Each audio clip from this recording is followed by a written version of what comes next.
Thank you everyone for coming to hear Matt's talk about telehealth. And Matt, do you want to introduce yourself and then go ahead and get started? Sure thing. So Matt Sakumoto, a virtual first primary care physician based out of San Francisco. I have a role both on a clinical role as well as like a regional CMIO role for Sutter Health. In addition, I do lots of digital health consulting on the side, but my one true love and passion is kind of looking at different models of virtual care. So this is based on a talk that I gave actually when I was in Boston at American College of Physicians, ACP. So also thanking in advance my co-presenters that I'm kind of taking credit for them during this one. I can answer stuff for them as well. Let's jump into it. So this is my disclosure slide. So I work for a bunch of different companies. I don't know, for me, it's nice to give me an overall sense of what's going on in the marketplace, but these are the different people I work with. But I draw particular inspiration, I guess, from my time at Teladoc, a little bit of time at Plush Care and Carbon Health as well. Learning objectives to this one, main one, team-based telehealth. So it's again, it's one thing to just turn on a Zoom link and talk to patients. It's another one to actually coordinate care and do it as a team. A lot of stuff around patient expectations of care, some RPM things, some care at home stuff, but really how do you engage patients in this new model? There's a lot of, some patients gravitate towards it for convenience. A lot of other ones kind of need to get educated along the way. And then there's a lot of just challenges and pitfalls when you have a team-based one rather than just kind of a one-on-one with patients. Team-based care. So kind of this whole idea of you have patient family in the middle. It's not just the patient and doctor. There's clinicians, APPs, registration desk, front desk, scheduling. There's a lot of people that kind of make things happen and making the trains run on time, basically. So how do you coordinate all of this? It's hard enough when you're actually co-located in an office and like you're able to talk to each other. And then once everybody is distributed, it gets a little bit more difficult. So, but this is kind of the nexus of team-based care. What are the advantages? So spreading out the work increases efficiency, does increase quality of care because people can focus on the work that they're doing, generally positive patient outcomes, and ideally, again, a good team has decreased clinician burnout and decreased workloads. Other things around this, what's the best framework? So I'm going to keep hitting on this theme of trust. I think both trust between the patient and the team, but also within team members.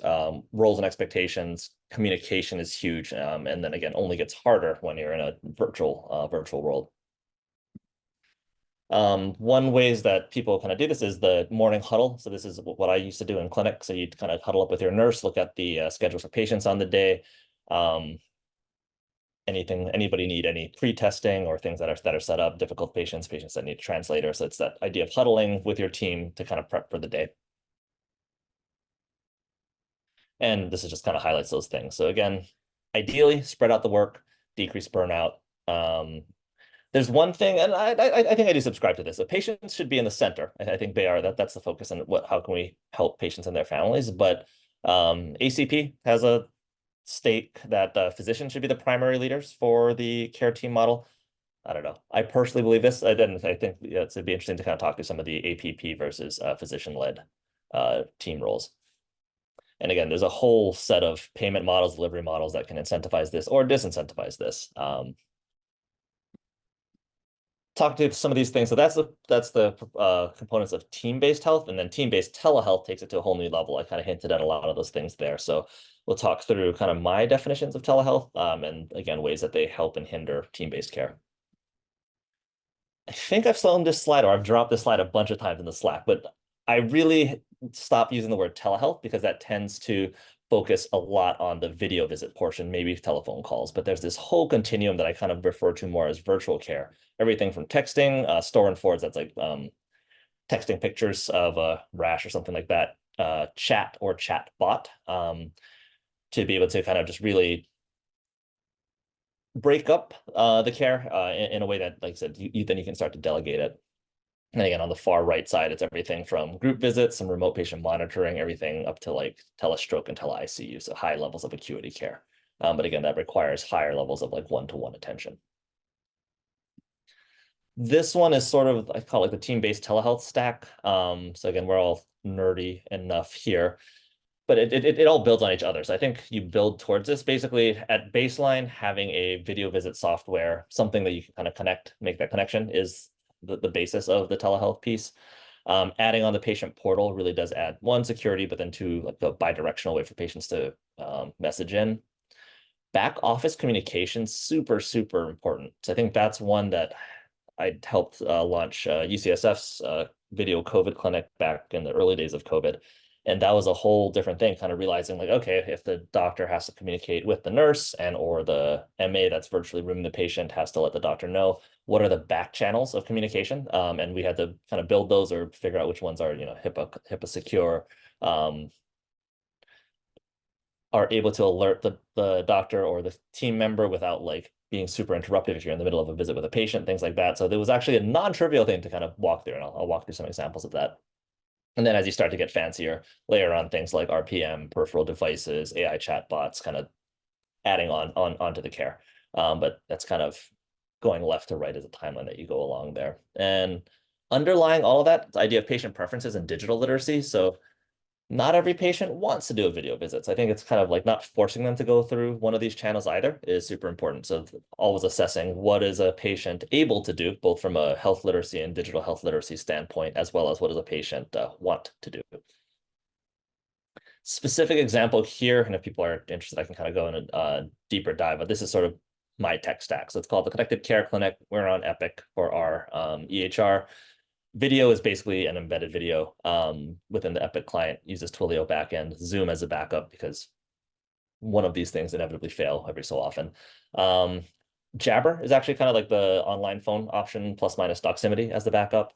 My chart is just our patient portal, so that's the back and forth with patients. Our back channel is actually Microsoft Teams. A little bit of Epic secure messaging, but also Microsoft Teams kind of, I don't know, I like to keep some of the chatter off of the official medical record. And then for our data stuff, it's Clarity and Excel. And then this is some of the slides shared from my collaborator, Sarah Krug. So same thing from the patient side, it's kind of really educating them that how do you define telehealth, right? It's that same idea of a spectrum, everything from virtual visits, Zoom calls, FaceTime calls, appointments through a computer. But again, patients also tend to have that initial narrow view of what telehealth is. This one was kind of one of the more illuminating slides. So just she basically pulled a lot of the patients in her network to kind of say, like, what are your thoughts about seeing different ones? So I work directly and on my team, there's a physician's assistant, and patients do have these concerns, like what is the difference between a doctor and a APP? For them, when should I schedule a virtual visit versus an in-person visit? Patients having that level of health literacy, digital health literacy to know what is appropriate for a video visit or not. And again, same thing on when you have different members of the team, a nurse, nurse practitioner, physician's assistant, physician, there's a lot of confusion on the patient side as to like who should be seen for what and when. And it's funny because we bitch about this all the time about getting killed in their in basket, and patients are the same way. They're like, why are you reminding me that there's an appointment in 5 minutes and then in 1 minute and then at the time of the appointment? And it's like, yes, I know I need to get my health maintenance blood screenings. So anyway, apparently the pinging happens on both sides and both sides don't like it. And then these are just the various obstacles that have been identified by patients as things that they run into. So tech literacy, digital empathy, I'll touch on that. And again, as for those that have been on the Slack, that's kind of my jam as well. So how do you build trust, build empathy, and create that connection, both again between team members as well as with patients. Making it fit into their life. Again, that information overload goes back to a lot of the extra pinging that they get. Trust is a huge, huge component of just building, again, trust with the team and trust with the patient. Real-time data access, I think that's a lot of important things too to kind of make these things run, keeps everybody on the same page as well. Getting patient and care partner input into the design. I think a lot of things have been redesigned, telehealth in general, but particularly team-based telehealth things. It's like, what makes it easiest for the clinic? And then how can we kind of actually bend a little bit and make it a little more patient-centric? And then just what different engagement strategies. Quickly here, again, this is from Sarah as well. So she has access to, basically she'll like send out like a poll to patients and get these rapid fire insights. So yeah, close to like 800 patients basically Same thing. They didn't really know what the different team members were. And this is a theme that we kind of that kept coming back to and kept seeing. A lot of them wanted to be seen by a physician. And this mirrors stuff that we've seen here too, but like again, often didn't have time to schedule that. And even for asynchronous stuff. And again, this is enlightening for me because I actually have my physician's assistant answer probably 60 to 70% of my messages. So at least at baseline, they were saying they preferred a response from a physician. And then this one, I'm surprised it actually wasn't higher. So 68% said that there's discrepancies most communicated across different members of the care team. I've definitely seen myself and my PA fire off, never like directly conflicting, but maybe not the same message. When a patient sends in a question. So again, having that level of good communication on the care team side is super, super important. I'll just touch briefly on this, but digital health literacy is super, super important in terms of if you're sending a patient a message, do they know how to access it? Do they know how to answer back to it? So I think just having basic health literacy as well as digital health literacy is just a cycle into itself. Oh, I could spend an entire hour on this. I won't. Happy to field questions on it too. But this idea of digital empathy, been thinking about it for a while. First, from how do you connect with patients on video visits, and how do you again create that connection and get them to trust you? And then we've really expanded that to kind of go beyond that into how do you get patients to trust you over just messaging. So I'll hold off on any deep dives on this one, but again, Paulice, I'm more than happy to come back and give a whole talk on this one. And again, that theme of trust, I think I've mentioned it a bunch of times, but it's like, how do you get the patient to trust the whole team, not have to wait and just say, like, I only want to get a phone call from the doctor. So I work really hard to kind of break that and re-educate the patient. And a lot of that is just kind of saying like, hey, when I say some member of the team is going to call you back, they will call you back by, that time frame that we give them. Cool. So that actually covers most of the front matter. I'll actually pause there. Any particular questions, and then we'll kind of deep dive into some specific cases. I was thinking whether will you talk about like the staffing ratios and operations later on, or is this the time to cover that? Like how Actually, I don't think the ratios specifically are covered, so I can talk through that now. yeah, I'm just kind of curious. There's so many different you didn't quite mention panel sizes and how to think about structuring who is the front line of the team, can you just discuss about the structure of the team? Yeah, no, good question. So my setup currently, there's 3 members essentially. My target panel size is about like somewhere between 1,200 and I'll just say 1,400, shared between myself and a PA, as well as a medical assistant. So that's kind of like our core team. That being said, I exist within Sutter Health, so that's a big integrated delivery network. So there's like front desk staff that we kind of share with the rest of the clinic, but the core team for us is physician, APP, and medical assistant. And then the way that information flows basically is the MA is in the basket up front first. Anything that's kind of just what's the status of my referral, or can you schedule me in for an appointment, kind of happens through her. And then it basically filters up, and myself and the physician's assistant kind of tag team anything that's medically related. So refills, new concerns that patients kind of message in about clinical concerns. Yeah, those are the main things. So yeah, that's kind of like the flow of information and yeah, panel size. And again, I'm trying to think like numbers wise, we get like maybe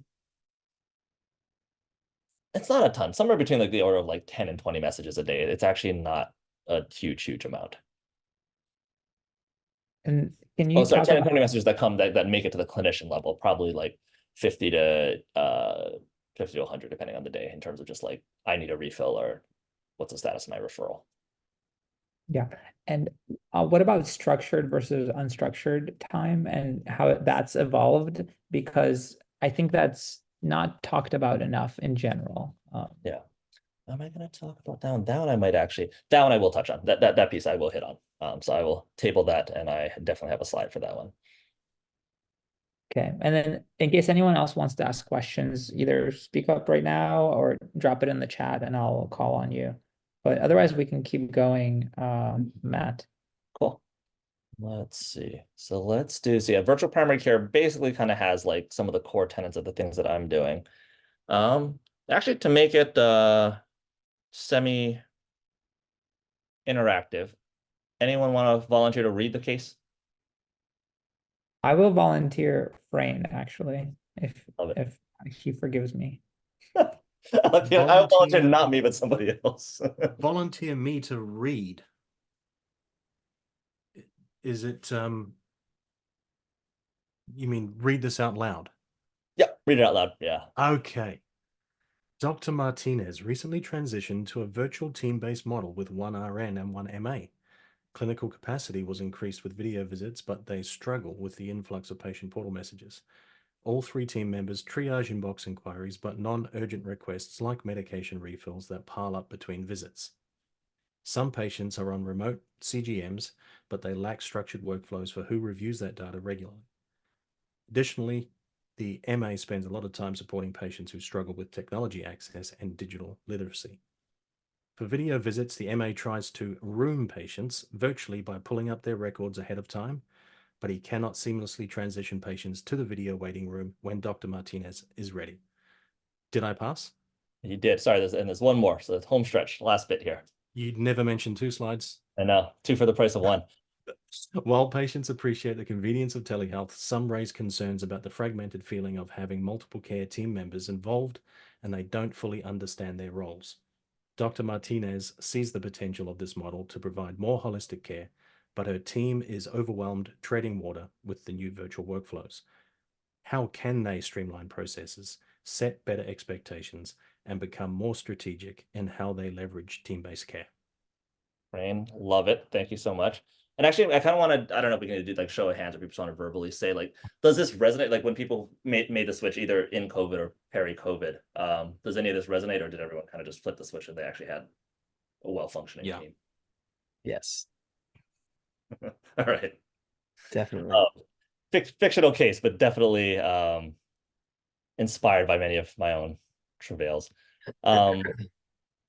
So kind of a couple of these things, again, kind of like case study questions here. I can kind of take the first crack at this, but in terms of like what are the biggest pain points with telehealth models that team-based care?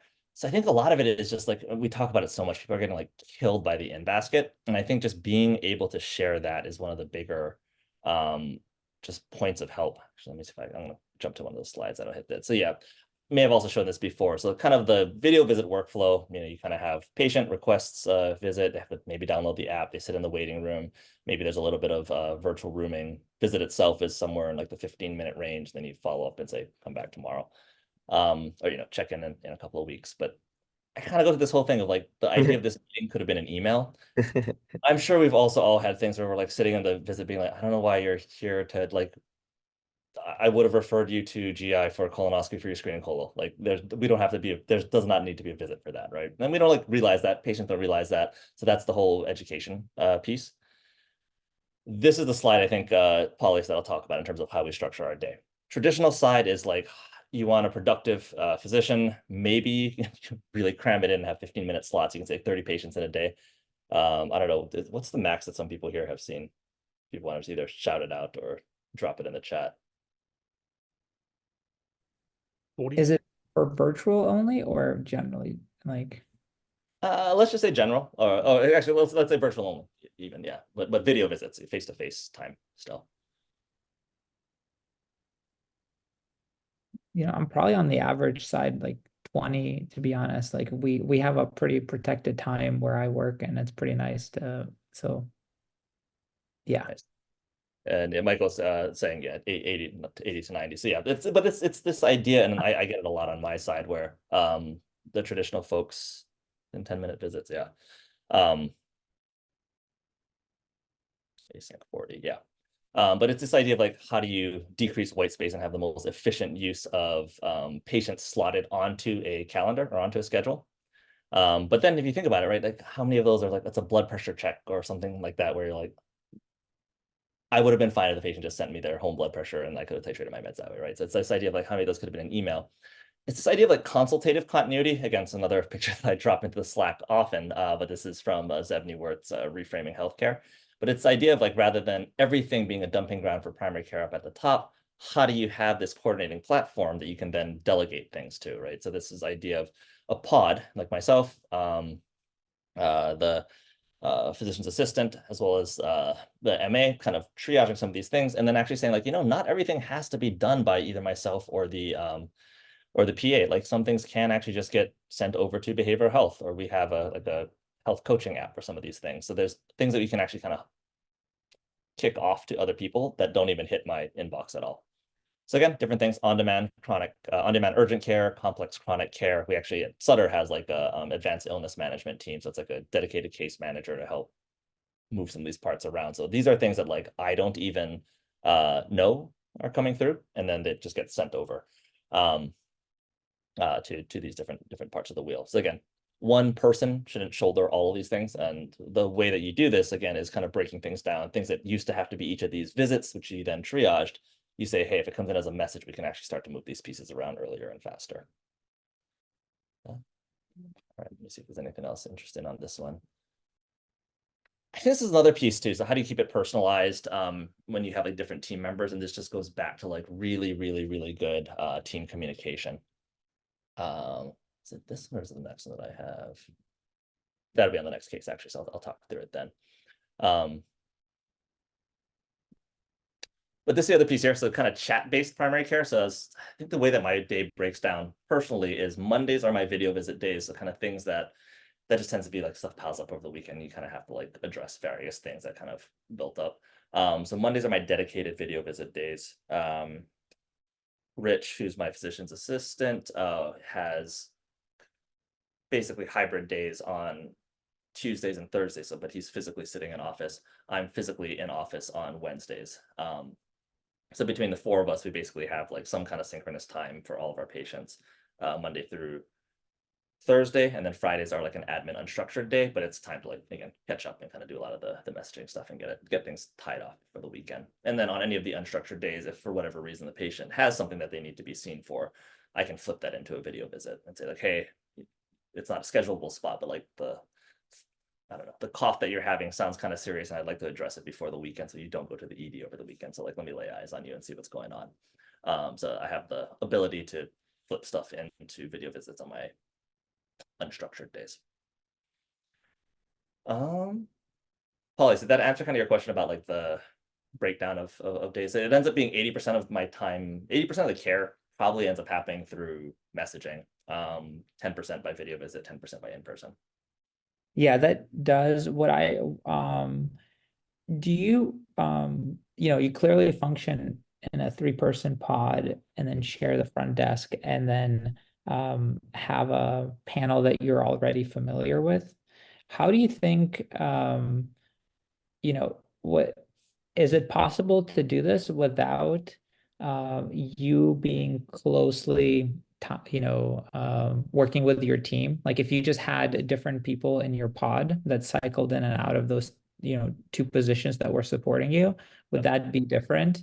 I would hate that. So yeah, this is, and I've seen this, right? So One Medical has this model basically, right? You have like an MA layer. So actually it's a pod versus a layer is how I kind of think about it. So they have like not even an MA, I think it's something that's like one level of training less, but it's like a non-clinician, non-clinical layer that you go through first, and people have shifts that do that. And then that kind of goes to like the nurse layer, and then it goes to like the APC layer and then the physician layer.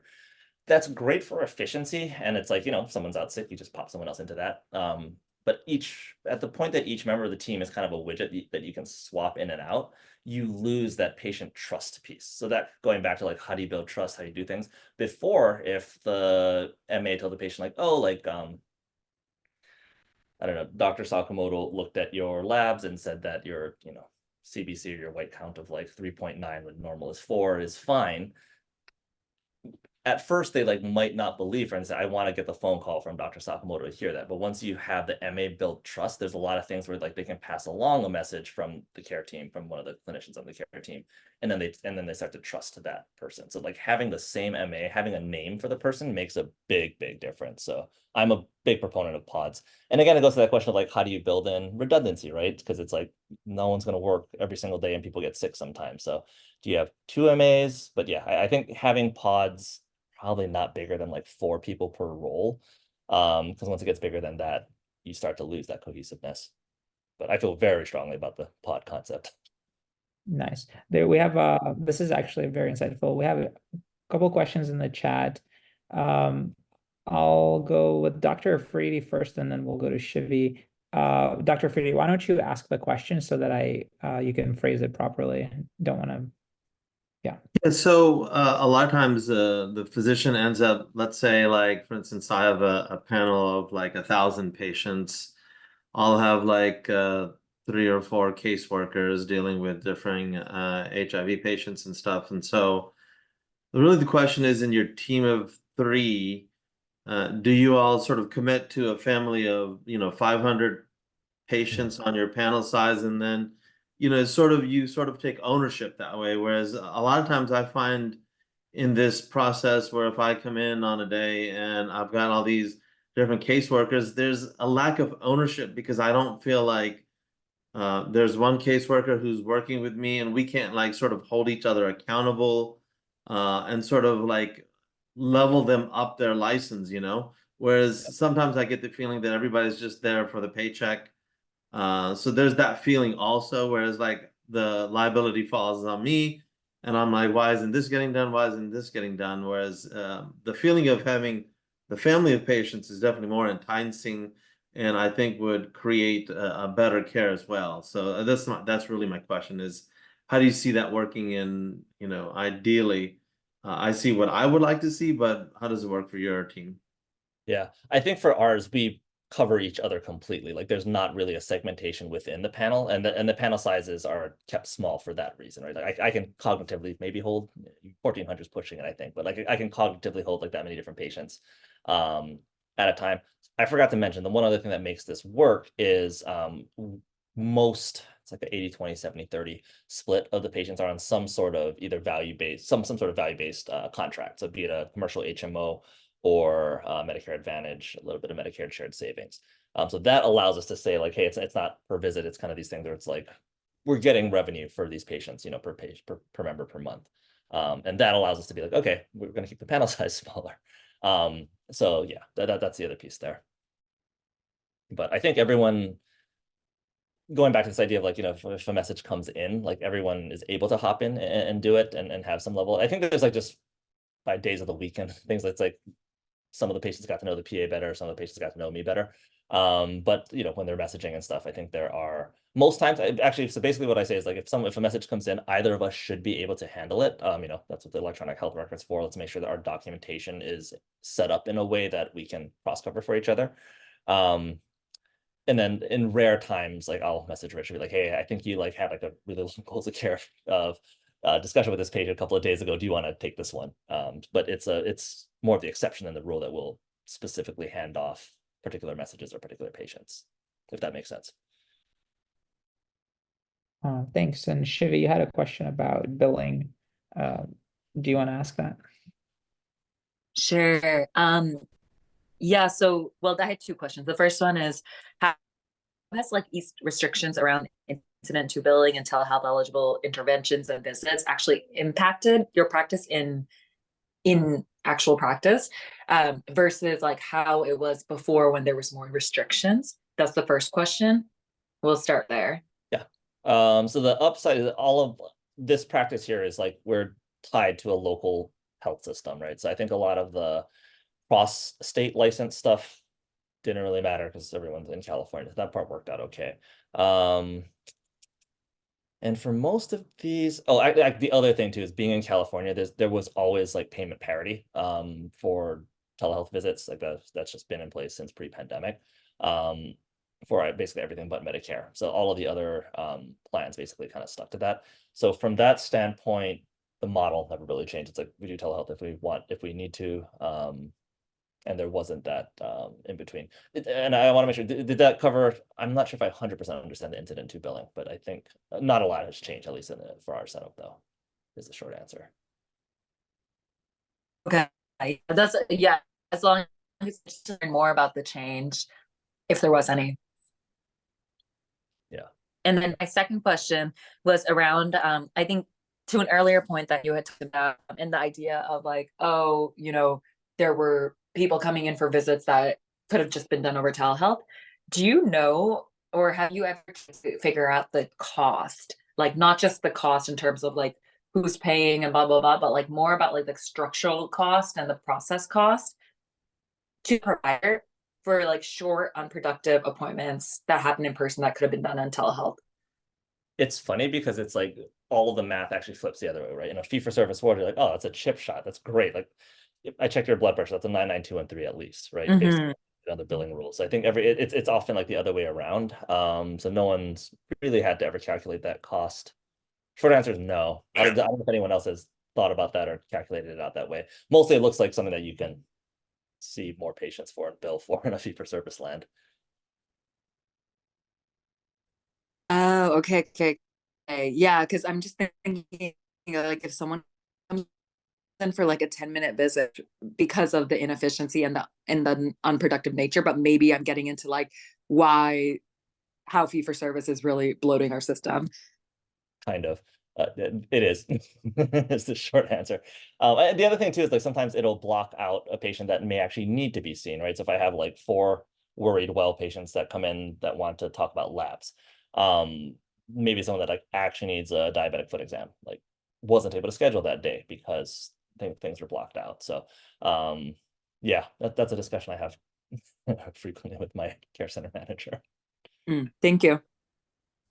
Matt, you mentioned that you were in clinic physically 1 day a week, but you're still only at the computer during that time, right? Like if your patient asked to meet with you, what would happen?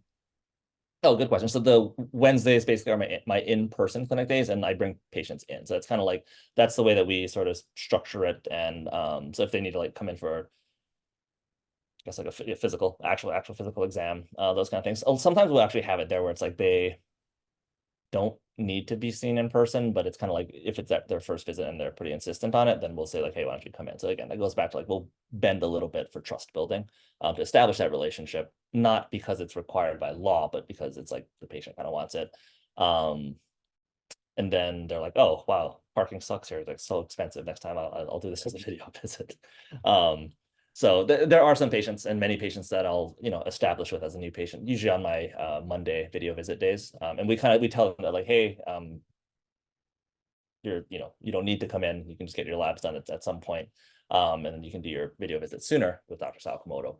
But there's some people that are insistent. So yeah, Wednesdays we kind of try to hold for patients that really do need it or really want it. So we put up like a little bit of friction basically to the scheduling piece there. Cool. Let me time check here. I'm actually going to run through at least the next. I'll skip over these slides. And again, this is another tool that Sarah put together. It's the idea of tequity. So like, technical and health equity. So, and a lot of it is basically just around how do you set the tone with the patient for like when you want to get your results back. Do you prefer a phone call? Do you prefer a message kind of? And then again, getting that patient preference, getting that patient trust streamlines a lot of this like back and forth that you can get. I think I had a good example where a patient basically just like gave us a fake phone number because they don't want to get called by us. We couldn't figure out why. He said, I only want you to message me. I was like, you could have just told us that. But so there are different ways that patients make their preferences known. I'll hold off on this one for now. Cool. Sake of time. Actually, why not? I'll have someone else do a reading. Does someone else want to be a reader? Or Paulus, do you want to assign somebody? Everyone's jumping at the opportunity. I think Michael. I'll take this one. Yeah, I'll take this one.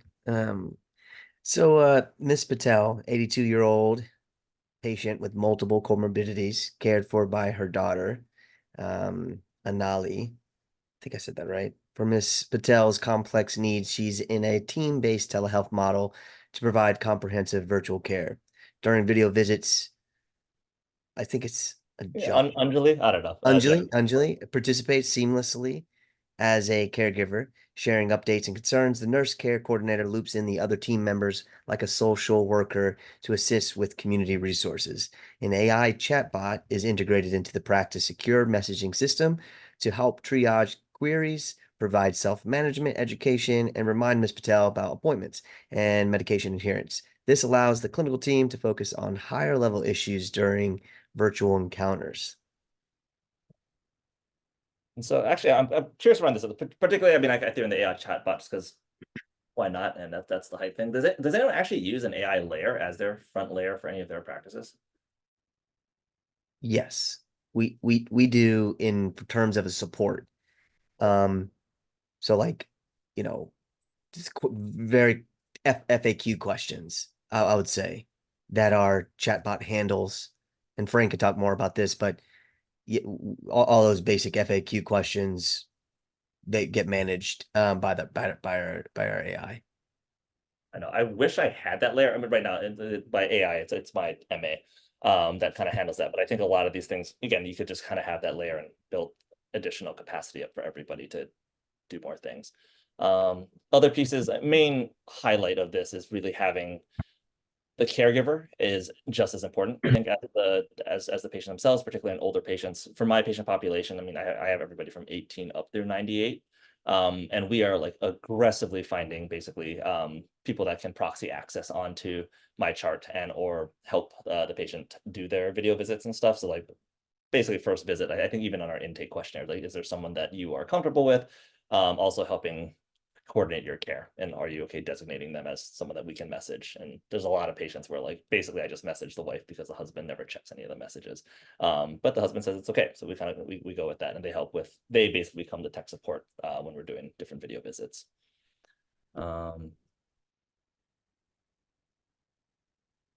Oops. Matt, there was a question from Aaron. Aaron, do you want to ask? I think it was a good one. Hey, sorry, I'm just at a concert, so I had to step outside. I apologize if it's a little noisy, but basically, I'm from the mental health sphere, so I'm very skeptical of like chat-based communications. I'm always worried that a patient may use ChatGPT to essentially enhance their answers, and I think chat-based communications, especially in my space, can enable like faulty answers from the patient. I wonder if that transfers over into your headspace in primary care. Interesting. In as much as the patient is using ChatGPT to answer Yeah. the question, or like yeah, exactly. I think we're still like a year or two out from this being ubiquitous, but you know, we're putting ChatGPT in everyone's phones. We're enabling them to be able to generate answers off of prompts, and then eventually that becomes integrated into however they're communicating with you over these EHRs, presumably web based. They'll have a plugin. It'll enhance whatever they are typing out. It's kind of in my brain space where like eventually I'm gonna have to deal with this with any sort of like email or chat-based communications from mental health patients. Interesting. I never really thought about that of the patient basically using GPT as a first pass before responding back to you. It's basically like spell check for 2024, 2025. Yeah. Short answers, no, I hadn't really thought about it from that standpoint. I've thought about the idea of like people doctor Google it and they ask ChatGPT their symptoms and then they're bringing that information over to you. But this is different, right? They're actually changing their communication, altering their communication. No, answers, I have not thought about that. I guess now that'll keep me up at night a bit. I'm sorry, I apologize for the nightmares. But cool, thank you. Cool. Let me see if there's some things that are around here that are worth. And because I've used it in the opposite way, so actually just as sharing with this group. So again, we're on Epic, and Epic has some of the suggested responses back to patients. So patient will message in, and it goes through a secure version of ChatGPT essentially, and then Epic will suggest to me what to say back to the patient. So we've done on that for a bit. But yeah, cool. It's the opposite way around. No, I haven't really thought about that. It's super interesting. If I can just add, like, I have so many thoughts, don't want to derail the presentation, but I can almost imagine if like, Troll Your Doctor app, where like you just start using medical jargon back at the doctor. And I think that has really interesting ramifications. I don't think it would actually happen in practice, but yeah, definitely fascinating, Aaron. But some patients already have that, right? Like the ones that like they're patients that know the buzzwords when they go to the ED to be able to get admitted, or like, you know, so there's certain things where it's like, I mean, I'll be honest, sometimes I will coach the patient when I want them to be taken seriously at the ED, be like, make sure that you tell them that you are having the worst headache of your life so that they get you to the so that you're not dismissed when you go there. So I could see Chat GPT playing that role of patient coaching prior to communicating to their doctor. Cool. Let me see if there's some additional things. Okay, so this goes back to the idea of this will focus a lot on like just like the nuts and bolts of the back office communication. So again, I get to work from home. It's amazing, but it's like, how do you the 2 days or the 1 day a week I'm in office really does, like, I can feel the difference. It's a lot easier just like stick my head out the hall and call to Janelle rather than try to figure out how to reach her. But again, this idea of the traditional morning huddle, everyone kind of, goes to the nurse's station and kind of figures out what's happening for the day. We have a daily virtual huddle. So every morning for like 15 to 20 minutes, there's sort of who are we seeing today? What are the messages that came in overnight? And again, and are there any particular patients that we need to like sync on and have a united front for? And again, that goes back to like having the same MA, having the same APP, so that you get to like, you're like, oh yeah, so and so. You're like, okay, yeah, we all know her, we all know him. But really strategizing as a team synchronously in the morning, super important.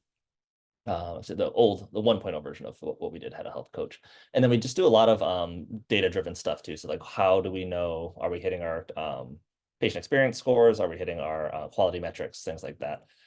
So again, that also is baked into the huddle. And back office communication. Oh man, so I've worked at so many different places. So some of them use the proprietary software called Volt. Some of us actually, so one of the companies I work for actually just use Slack. So no HPI, or sorry, no HIPAA, no PHI ever went into Slack. But you kind of say like, you could drop links basically that would take you into the chart from Slack, but it was firewalled. Some Google Chat was, I forget who used that, PlushCare used Google Chat. But there's different ways of like, how do you maintain that communication in parallel to the EHR? Because there's some stuff that like, you don't want like documented in the official record when you're like trying to figure stuff out, or like just have some communication back and forth. And again, you're really just balancing cost, right? Security for sure, and then ease of use. So definitely, yeah, I think I personally, between all of them, Slack was definitely the best. And this goes back to the whole idea of like Slack as the EHR, I think is what we need to what we need to go for. Yeah, and HIPAA based Slack. Again, these are patient views of AI as a team member. So again, kind of same set, got about like almost 700 patients were asking. So interestingly, patients, I guess going back to some of Aaron's questions, they weren't comfortable with the use of AI in healthcare. 95% thought that errors, and then 68% saw potential, but like they really wanted like rigorous oversight. So again, high levels of skepticism, I'd say, overall from patients. Some of these other things too, kind of thinking about where can AI play a role as a team member? So human versus virtual scribes, or digital scribes. So use that a lot too. And this one was like a little more basically they feel for the doctors, but a lot of them still were not comfortable with an AI scribe either. I think a lot of it is just again, tech literacy, kind of getting a patient's understanding of like what that perspective is.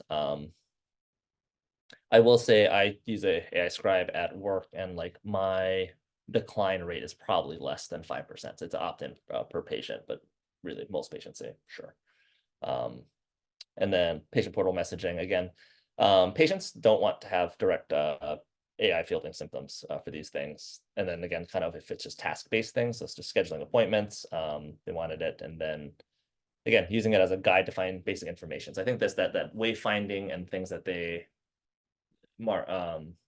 Michael, to your point, kind of just having some level of FAQ wayfinding they're fine with, but again, things that start to go for health education and or symptoms themselves, patients are kind of skeptical too. Cool. Let me circle back. That's actually it for the front matter stuff, and I'm happy to just take questions across the board for other things. This has been really, really great. One thing that I've experienced, just like 4 years into doing virtual care, is the screen tab fatigue, switching through all of these, and then just the notifications, and there's there's constant somebody's missing a notification somewhere because there's just too many. Slack is going through the roof or whatever. You guys, how do you guys manage that component? Yeah. I think, I mean, I think the fact that our time is unstructured helps. So it's like a lot of it is sort of like heads down work, and we're just kind of like working the in basket basically. But I think a lot of it too is, but then like the ability to like, oh, you know, this actually does look like something that needs to be a video visit. So like we'll flip into that. I think that part helps to kind of break it up. And the fact that we sort of have our dedicated video visit day, you kind of get into a zone for those things while the other person, you know, is basically backing you up with the in-basket stuff. Yeah, it takes a lot of juggling. So there's been a couple of MAs that have like started with me and just like couldn't do it because like they were very used to like being like, I'm gonna go through all of these this folder first and then all of these. I was like, no, you're constantly checking all folders all the time because something important to come through. Learn how to triage. Like you can read a message but not have to deal with it until tomorrow. These are all like higher level skills that I think the traditional MA hadn't had. So like it does require a different framework, and I think a little bit of ADD-ness in a good way to handle this. But it's not easy is the short answer. And again, that's why it's the constant communication. Actually, closed loop communication is the other one too. Slack is kind of good where you can kind of like thumbs up and do things. But I think I really had to retrain my the physician's assistant that we're working with when I said swapped out from one NP to a PA to be like, hey, I know you called the patient, but it's helpful if you got to just like document, say like called patient and they didn't pick up, or just or you know, or they said this, that, or the other, to both close the loop, either messaging and like somewhere in the chart. Because I think again, same thing. It's just there are a lot of pieces moving everywhere. So it's good when you automatize things and move messages around, but it also you're starting to juggle multiple things at once. So it's not easy for sure. There was a question from Jonathan about AI scribes. Jonathan, what specifically did you want to know? Just actually, which one are you using right now, Matt? And just your general impression of it based upon your use and the whole landscape. Yeah, no, I mean that's a whole nother, that's something that I'm also like eyeballs deep in. So Sutter uses a bridge. So I use that in my clinical practice. I'm also a formal advisor for Nabla. So I also kind of use that as well, just kind of try it out and work that. I don't know. I'll be honest, I haven't really seen much of a differentiation between AI scribes. They all work pretty well though. Most of them I'd say are 80 to 85% of the way there. In terms of things I have to change, and you know, most of my note is set up the way I like it. So I'm a fan, and yeah, I'm a pretty big fan. Great, thank you.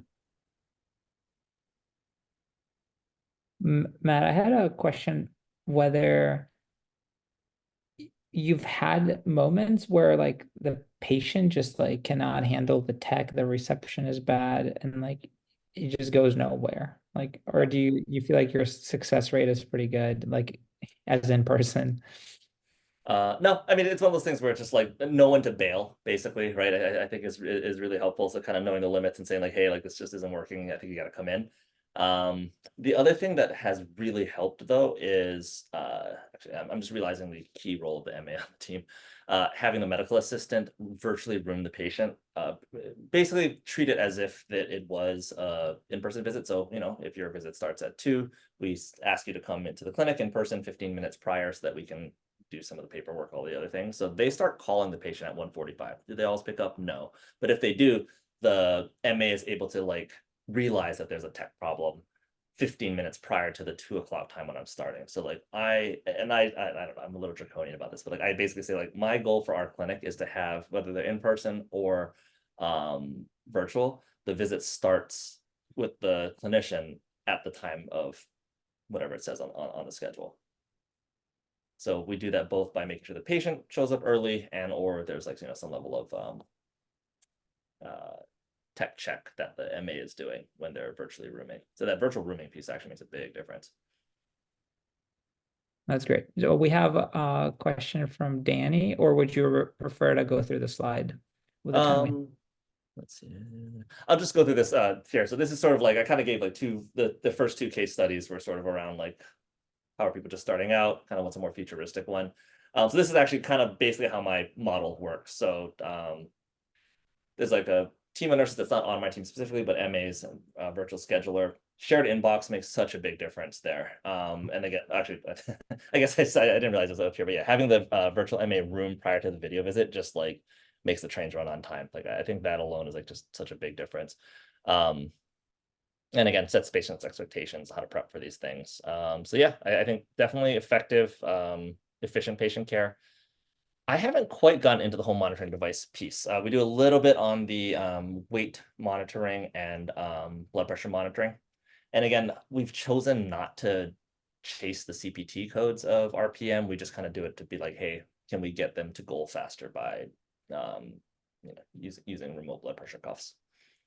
And I will say definitely high continuity and then high satisfaction from my standpoint. It's been, I could never go back to a traditional model.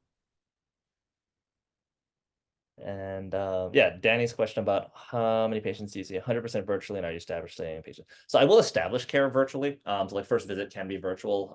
Most of them come in at least at some point, if at the very least, to get blood drawn. And then between myself and Rich, like they kind of just happen to fall on a day. So we just say like, hey, let's at least like do a quick visit.